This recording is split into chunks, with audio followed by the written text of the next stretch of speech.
Hey everybody, it's Jenna. This is officially my 50th video on this channel, which is absolutely wild once you lay it out like that. I am having so much fun continuing to grow this channel and deliver different types of videos to you, so to celebrate the occasion, I wanted to do something fun. I put out a call on social media for subscribers to share their favorite movie or television show, and I would recommend a comic that they should read. I've gotten well over 200 responses, which definitely exceeded my expectations, so I picked 50 that I thought would be particularly fun. Also, it goes without saying, I tried to get a bit more creative with the recommendations as opposed to just the licensed comic for a particular movie or show. So sit back, relax, and enjoy these rapid fire recommendations. For Avatar and the Legend of Korra, I'm going to recommend Bone by Jeff Smith, which is about three cousins who embark on a quest in a fantasy world. The fantasy is cartoonish but nuanced. It has a similar sort of Chosen One story, and it has a massive amount of lore to chew on. For Breaking Bad and Better Call Saul, I'm going to recommend Image's Sex Criminals, which is about a couple who discover that they can stop time whenever they, and they decide to use that power to rob banks. I talked about it a bit in my Matt Fraction Batman relaunch video, but it has a very unique blend of bonkers humor and very real emotion while folding in a supporting cast of very strong and very weird characters. For Buffy the Vampire Slayer, I'm going to recommend the 1996 run of Supergirl, particularly the issues written by Peter David, which tried to reintroduce Supergirl decades after her death in Crisis on Infinite Earths in a youthful but slightly convoluted way. There's plenty of 90s teenage ennui, lore that compounds in on itself, and a few very similar archetypes to the cast of Buffy. For Daredevil, both the movie and the show, I'm going to recommend the original run of Teenage Mutant Ninja Turtles, as creators Kevin Eastman and Peter Laird were very heavily inspired by Frank Miller's work on Daredevil. No matter what you already culturally know about the Ninja Turtles, reading these early stories through a Daredevil lens is a wholly different and very fun experience. For Doctor Who, I'm going to recommend Marvel's 2014 run of Silver Surfer. In a similar vein, this reads as a blatant love letter to Doctor Who, with Norrin Radd traversing across the cosmos with his own companion named Dawn Greenwood. On top of that, the run is easily one of Surfer's best. For DuckTales, I'm going to recommend DC's Captain Carrot and his Zoo Crew, which is about a group of anthropomorphic animal superheroes, many of whom were parodies or pastiches of existing DC heroes. As you would expect, a ton of campiness and charm ensues from there. For Game of Thrones, I'm going to recommend DC's Camelot 3000, which was a limited series about the Knights of the Round Table reincarnating in a high-tech alien future. There's tons of sword and sorcery and political drama, and arguably a much better ending than what we got on the show. For Gravity Falls, I'm going to recommend DC's Amethyst, Princess of Gemworld, which is about an ordinary teenage girl who discovers that she is the heir to the throne of Gemworld, a magical realm being targeted by dark forces. It might not get as conspiracy-driven as Gravity Falls, but it has a similar sort of quirky, imaginative nature to it. For It's Always Sunny in Philadelphia, I'm going to recommend Marvel's 2020 run of Hellions, which unites some of the weirdest and most controversial mutants of Krakoa in an unlikely alliance. There's a great mix of genuine stakes and absolutely ridiculous dynamics and non sequiturs, including many of my personal favorites from Nanny. For Lost, I'm going to recommend Vertigo's Sweet Tooth, which is a woodsy, post-apocalyptic ensemble story set in a world of animal-human hybrids. There might not be smoke monsters, but there's a similar sort of emotional characterization and magical realism. For Murder, She Wrote, I'm going to recommend Image's Golden Rage, which is a dystopia where older women are sent to a desolate island to live out their remaining days or kill each other in the process. It's definitely very tonally different from Murder, She Wrote, but it feels like a fun complement to the premise and the deadly stakes of that show. For Parks and Recreation, I'm going to recommend DC's One Star Squadron, an office procedural about lesser-known heroes like Red Tornado, Power Girl, and my favorite boy G.I. Robot taking low-stakes superhero gigs through an app. It has tons of fun with the mundane bureaucracy of its premise while presenting its characters in hilarious new lights. For Poker Face, I'm going to recommend the hard-traveling heroes era of Green Lantern, in which Green Lantern and Green Arrow road trip across America fighting various injustices. I've talked about this book on this channel before, and I will continue to do so basically until the end of time, but it also serves as a pretty excellent foil to the 70s Columbo vibes of Poker Face. For Psych, I'm going to recommend the 2016 run of Marvel's Hawkeye, in which Kate Bishop relocates from New York to California and tries to start a new career as a private eye. Not only is it my favorite Kate storyline by far, but it balances the sunny levity of its setting with some real genuine emotion. For a regular show, I'm going to recommend DC's Ambush Bug, which is about Irvin Schwab, a reality warping, fourth wall breaking superhero who is hidden in plain sight in the DCU and surrounded by a ridiculous cast of characters. His solo run is worth it just for you to meet Johnny DC. For Severance, I'm going to recommend DC's 2018 event Milk Wars, which threw the flagship DC heroes and the newer offbeat characters of Young Animal into a twisted 50s utopia where they don't remember their real identities. I highly recommend reading all of the Young Animal books, but the surreal and unsettling nature of this event feels like it's definitely on Severance's level. For Survivor, I'm going to recommend Jack Kirby's original run of New Gods for DC. Okay, hear me out. There's tribalism, plenty of character drama, and very, very high stakes. And it just so happens to be one of the best comics ever made. For the Dick Van Dyke Show, I'm going to recommend Marvel's Millie the Model, the slice of life, often slapstick adventures of Millie Collins, an aspiring model trying to find love. I will highlight Millie at any available opportunity because she arguably helped kickstart the Marvel Universe as we know it, and her comics are goofy and delightful in so many ways. For the Pitt, I'm going to recommend Marvel's Linda Carter, another character who bumped elbows with Millie in the 1960s. Linda went from student nurse to night nurse in the 1970s with a slice of life look at the medical profession in the Marvel Universe. It's nowhere near as high stakes as the Pitt, but it is arguably an essential cornerstone of Marvel history, and it's bled over to characters on screen like Christine Palmer and Claire Temple. For the Righteous Gemstones, I'm going to recommend DC's Justice League International, the offbeat 80s reboot of the Justice League, which was primarily filled with lesser-known and oddly gimmicked heroes. There are plenty of big personalities, dubiously legal actions, and lines of dialogue that sound just as unconventional as Baby Billy's. Proud of you. Now go cheat. For The Simpsons, I'm going to recommend Marvel's 2015 reboot of Howard the Duck, which throws its titular protagonist into a series of increasingly ridiculous scenarios across the Marvel Universe. It's one of my favorite books that Marvel put out in the 2010s, and it's filled with a very timeless blend of humor that wouldn't seem out of place at all in Springfield. For The Wire, I'm going to recommend Image's Criminal. Honestly, I could put the entire bibliography of Ed Brubaker and Sean Phillips here, but Criminal is definitely the most ambitious and Wire-like among them. It's a decade-spanning, multi-generational crime saga, and it's also finally getting its own television adaptation.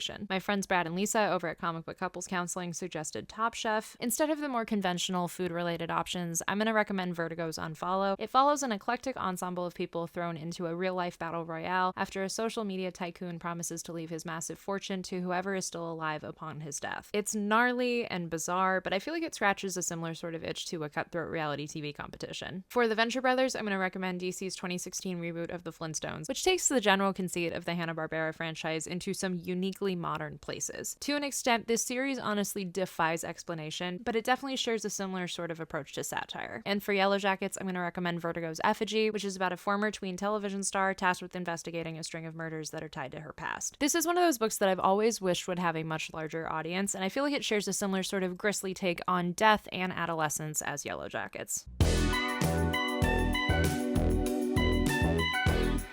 For All of Us Strangers, I'm going to recommend DC's 1994 reboot of Starman, which follows Jack Knight, the ennui-filled successor and son of a Golden Age superhero. In addition to being a brilliantly made and very dense comic, it uniquely captures the movie's feelings of familial love and loss and regret. For Almost Famous, I'm going to recommend DC's 2015 reboot of Black Canary, which is about the sonic-powered superhero becoming the reluctant frontwoman of a punk band. I spoke about it a bit in my recent video on superhero pop stars, but it is easily one of the most fun and intrinsically musical series of its kind. For Back to the Future, I'm going to recommend Image's Paper Girls, which follows 4 newspaper delivery girls in the 80s who are transported throughout space and time and find themselves in the process. It's gorgeous and weird and had one season of a criminally underrated television show, and it arguably builds upon the time travel hijinks that everyone already knows from Back to the Future. For D2 The Mighty Ducks, I'm going to recommend Check Please, a webcomic by Ngozi Ukazu, which has since been collected into multiple physical volumes and follows a queer figure skater joining a ragtag hockey team. If you liked The Mighty Ducks as a kid and want to graduate to something a little bit older but still heartfelt and delightful, this is perfect for you. For Dellamorte Dellamore, I'm going to recommend Vertigo's iZombie, which follows a zombie gravedigger who needs to eat dead people's brains to survive, but gains access to their memories in the process. While it's very different from the excellent CW show of the same name, the comic definitely scratches that same sort of spooky horror itch. For Do the Right Thing, I'm going to recommend Vertigo's Prince of Cats, a retelling of Romeo and Juliet that focuses on Tybalt and is set in a vibrant and energetic 80s New York. A movie adaptation, which is set to be directed by Spike Lee, has been in development hell for several years now, so you have plenty of time to fall in love with the comic in the meantime. For Ed Wood, I'm going to recommend Image's The Fade Out, which is a murder mystery set amid the backdrop of the Blacklist era of 1940s Hollywood. While its events predate anything covered in Ed Wood by at least a decade, it still harnesses a similar sort of Hollywood noir feel. For Everything Everywhere All at Once, I'm going to recommend Image's Love Everlasting, which follows Joan Peterson, a woman who finds herself trapped in a multiverse of various romance comic scenarios. To say any more would spoil spoil the real fun of the series, which is reality warping and weird and emotional, much like Everything Everywhere. Also, a movie adaptation is on the horizon. For Excalibur, I'm going to recommend Boom's Once and Future, which is about a modern-day plot to resurrect King Arthur that goes very awry and very monstrous. It has so much fun with the myth of King Arthur while also forging its own unique story. For Eyes Wide Shut, I'm going to recommend Boom's Faithless, which is about a woman entering a secret magical sex cult. Maria Lovett's art is worth the price of admission itself, and the actual story turns into a bizarre and oftentimes very beautiful conspiracy. For Fast and Furious Tokyo Drift, I'm going to recommend Marvel's all-new Ghost Rider, which introduced Robbie Reyes, the latest person to take on the fiery supernatural mantle amid his career as a street racer. The series very clearly wears its love for Fast and Furious on its sleeve, and the aesthetic carries a similar sort of kitschy energy too. For Heat, I'm going to recommend DC's Gotham Central, which is a very street-level look at how the Gotham Police Department solves crimes without Batman. It definitely brings a kind of cat and mouse game story while also shedding light on characters that you might have only seen in supporting roles in the main Batman books. For Heathers, I'm going to recommend Marvel's The Variants, about Jessica Jones uncovering a murder mystery that may or may not have to do with doppelgangers of herself. This is absolutely one of my favorite things that Marvel has put out in recent years, and it has the same sort of bite and cameos from plenty of female characters. For Hellboy, but with the caveat that they've already read all Hellboy comics, I'm going to recommend DC's original run of The Demon, which is about a human named Jason Blood and a demon named Etrigan who are joined together in a screwed up symbiotic relationship. The book is kind of infamous in comic history for causing the cancellation of Jack Kirby's aforementioned Fourth World books, but it's got its own wackiness and maximalist energy, not unlike Hellboy. For Hundreds of Beavers, I'm going to recommend DC's 2015 reboot of Prez, which is about a teenage girl who accidentally gets elected president in a wacky future after going viral on social media. I've recommended quite a few off-the-wall weird books in this video, but there is really nothing like Prez, and its humor is so densely packed and bizarre in a way that I can't hype enough. For Indiana Jones, I'm going to recommend DC's Tom Strong, which is about the titular adventure hero going throughout the world with a ragtag cast of characters and a love for science. It's definitely as weird on the surface as Indiana Jones gets in actuality, and it has a similar sort of swashbuckling energy. For Kill Bill, I'm going to recommend Dark Horse's Lady Killer, which is about a 60s housewife who moonlights as a highly skilled hitwoman. There's plenty of blood and gore and surprises and a timely but timeless energy to it, not unlike a Tarantino movie. For Knives Out, I'm going to recommend DC's 2022 reboot of Human Target, which follows the titular character as he has a number of days to solve his own murder, and the aforementioned JLI as suspects. Just like Knives Out, the 12 issues are unpredictable and filled with very big personalities. For Muppet Treasure Island, I'm going to recommend Image's Adventure Man, about the legacy of a pulp hero causing havoc for a single mother and her family in the present day. I recommend this in part because there honestly aren't enough modern pirate comics out there, and because Adventure Man has a sort of malleable, genre-breaking energy to the Muppets. For Oh Brother, Where Art Thou, I'm going to recommend Marvel's Deadpool Assassin, which follows Wade Wilson as he is targeted by various assassins in New Orleans. I picked this both for the Southern connection, as the book takes some fun liberties with him cruising through New Orleans, but also for its very gritty vibes. For Paprika, I'm going to recommend DC's Eternity Girl, which is about a depressed young woman who discovers that she is a multiverse-traversing superhero. I haven't watched Paprika in decades, but I will never forget some of the visuals from it, and this book definitely delivers some of the surreal and emotional visuals as well. For Pride and Prejudice, I'm going to recommend Marvel's 2018 Rogue and Gambit series, which follows the beloved mutant couple as they rekindle their relationship and fight crime together. While I could have picked a number of romantic arcs across the superhero space, there's something special and very digestible about their courtship in these issues. For the Spider-Verse movies, I'm going to recommend Marvel's Superior Foes of Spider-Man, which is about a newer iteration of the Sinister Six, led by lesser-known villains like Shocker and Speed Demon. It's distinctly funny, but has a similar sort of liveliness to the Spider-Verse movies, while also showcasing characters that they have yet to touch. For Sky High, I'm going to recommend DC's Stars and Stripe, about high schooler Courtney Whitmore navigating her role as the plucky legacy superhero Stargirl. It not only inspired the excellent CW show, but it has a similar sort of chunky, cute, and distinctly 2000s energy that I really love about Sky High. For The Incredibles, with the caveat that they're already reading the Fantastic Four, I'm going to recommend DC's The Terrifics, which started as a tongue-in-cheek send-up to the FF consisting of Mr. Terrific, Metamorpho, Plastic Man, and Phantom Girl. While it has fun with the FF connections, it morphs into something wholly unique, with a handful of issues that still remain all-time favorites of mine. If you've made it this far, thank you so much for watching, and thank you for helping me grow this channel to the point of having an audience that wants to watch 50 different videos. Please be sure to like, subscribe, and share with your friends if you haven't already done so. Merch is available at the link in the description. As always, you can find me on social media at Hey It's Jenna Lynn. Thank you all so much for watching, and as always, go read some comics.